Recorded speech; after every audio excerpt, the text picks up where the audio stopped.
mais uma vez a gente se encontra, né, nessa reunião de aprendizes, querendo, cada um, já sabendo que a gente precisa mesmo dessa união, distribuir as nossas energias.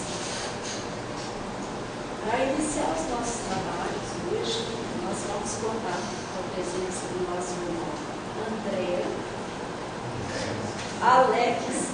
Olha, gente, na verdade, lá dentro eu já tinha confundido. Aí eu saindo aqui, eu já tinha falado, eu vou considerar o meu irmão, porque esse é o título mais carinhoso que eu podia dar. Então, para não haver mais troca alguma, nosso irmão, Alex, fará os 15 minutos de reflexão.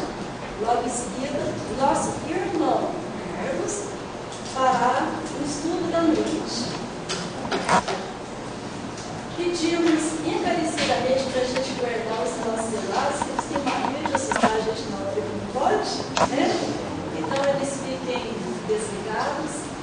Que Deus nos abençoe e que nós possamos hoje, mais uma vez, nesse encontro de vontade de Deus, aprender um pouquinho mais, para a gente carregar lá para a nossa vida, lá para o lado de fora, que é onde a gente está precisando fazer as mudanças. Então, sejam todos muito bem-vindos e nós iniciamos, então, os nossos 15 minutos com o nosso irmão Alex.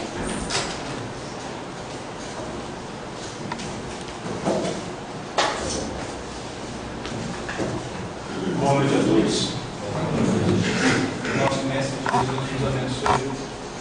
Que Deus, nosso Pai amorado, nos ilumine, nos oriente os passos.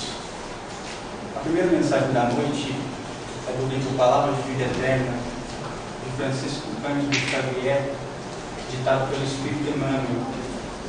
É a lição número 45, que tem o título No Sustento da Paz.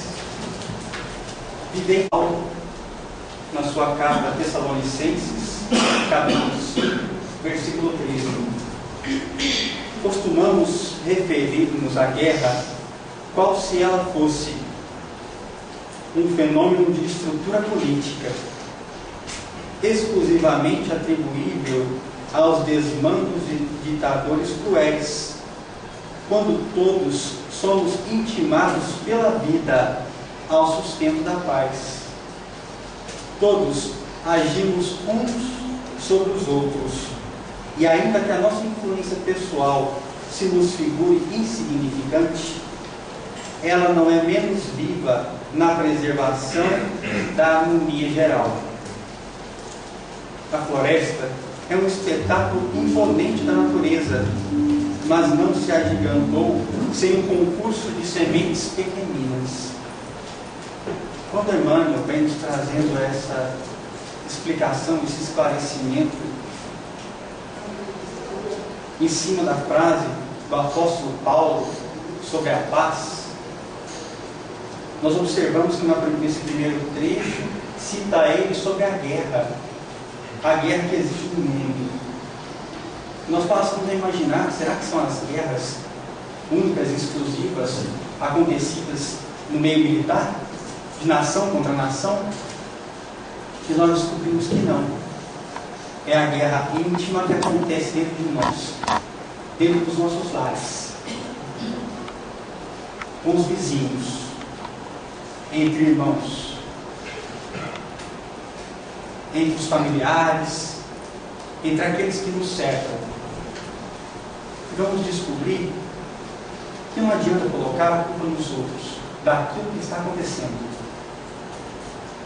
É necessário que a gente passe a analisar, a observar e compreender que essas sementes da floresta, da qual o texto nos fala, são as nossas pequenas atitudes, é o nosso comportamento no dia a dia, que vai trazer a paz para dentro do lar, ou a guerra, ou os conflitos, ou a discórdia.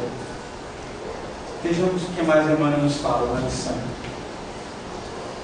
Nossa deficiência de análise quanto à contribuição individual no equilíbrio comum nasce, via de regra, da aflição doentia com que aguardamos ansiosamente os resultados de nossas ações, sequiosos de destaque pessoal no imediatismo da terra. Desde pequeno nos ensina a conquistar coisas, a querer coisas, a ter, a possuir, nunca a ser, nunca trabalhar o nosso sentimento. Raros hoje em dia são os pais que sabem orientar os filhos. Raros são os dirigentes que solicitam aos fiéis de qualquer ordem religiosa que busque o entendimento das coisas na simplicidade da vida. E a gente passa a viver de forma ansiosa, buscando algo, sem saber exatamente o que. E nessa busca, a gente se perde. É aquele emprego, é aquela promoção, é aquele diploma.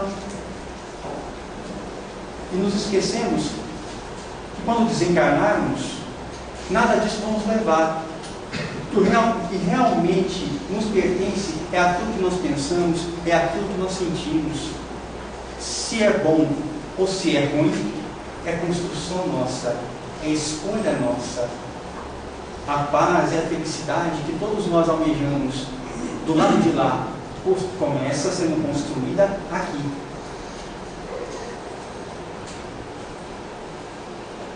Isso faz com que procedamos a maneira de alguém que se decidisse a levantar uma casa com total menosprezo pelas pedras, tijolos, parafusos e vigas, aparentemente sem importância, quando isoladamente considerados, mas indispensáveis à construção.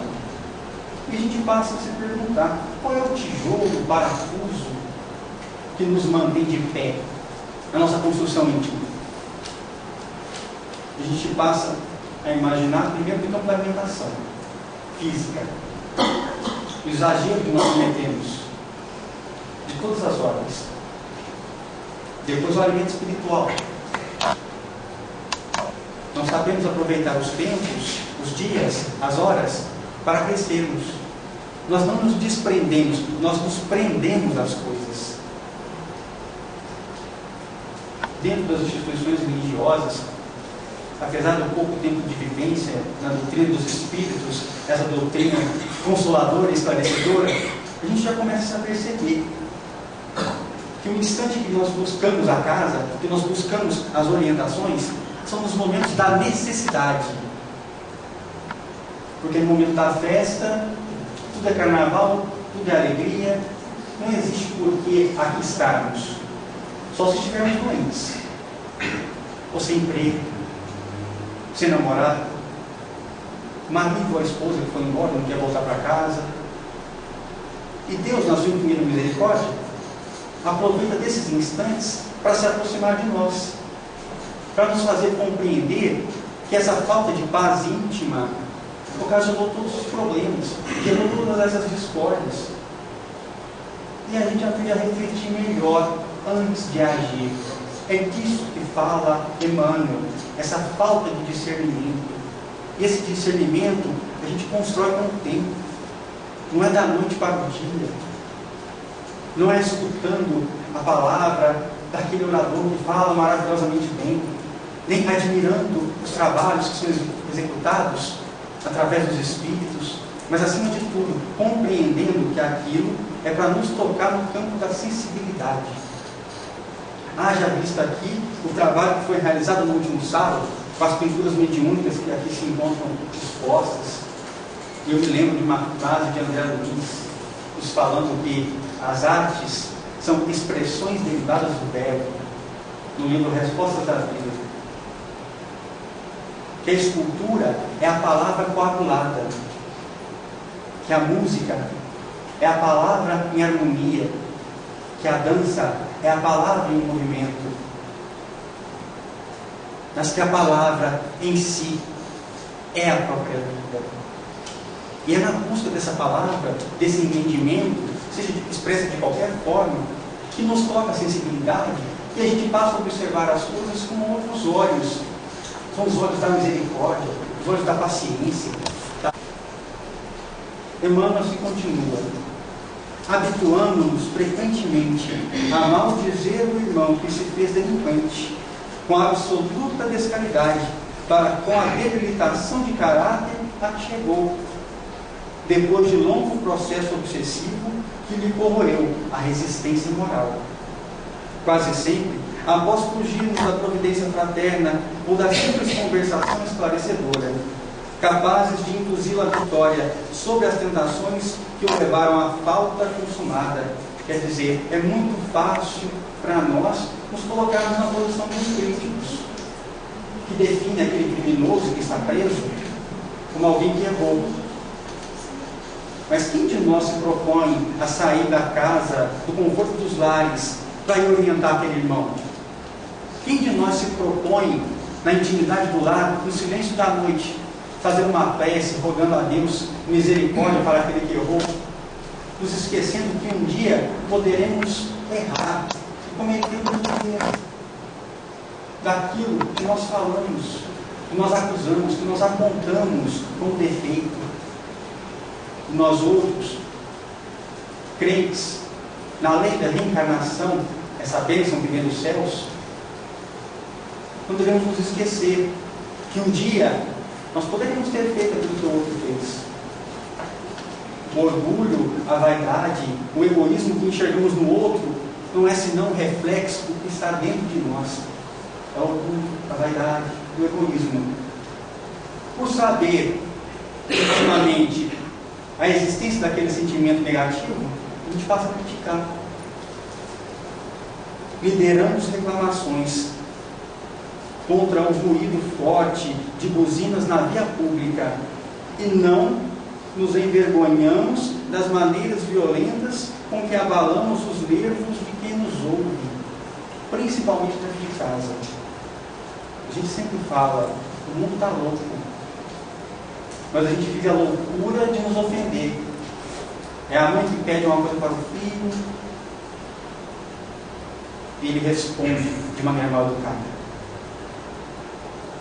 É o avô pedindo o amparo, muitas vezes repetindo a mesma pergunta, e nós xingamos. É o filho pequenino solicitando a orientação e nós o reprimimos, quando deveríamos orientar.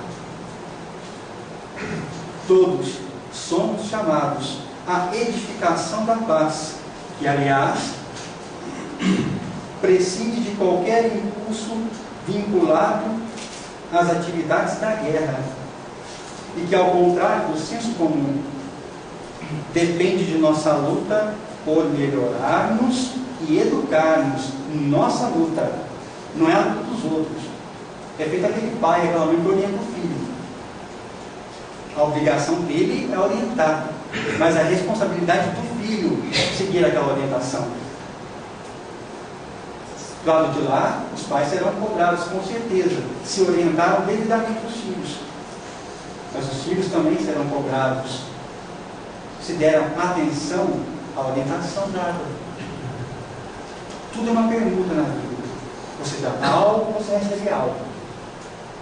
E quando Francisco de Assis nos ensina, é dando que se recebe, a gente foi discutir. Depois de algum tempo, a gente dá paz e vai receber pancada. Observa na história da humanidade que é sempre assim. Jesus ofereceu a paz dele, não ofereceu? Minha paz vos deixo, minha paz vos dou. Não vou lá dou como a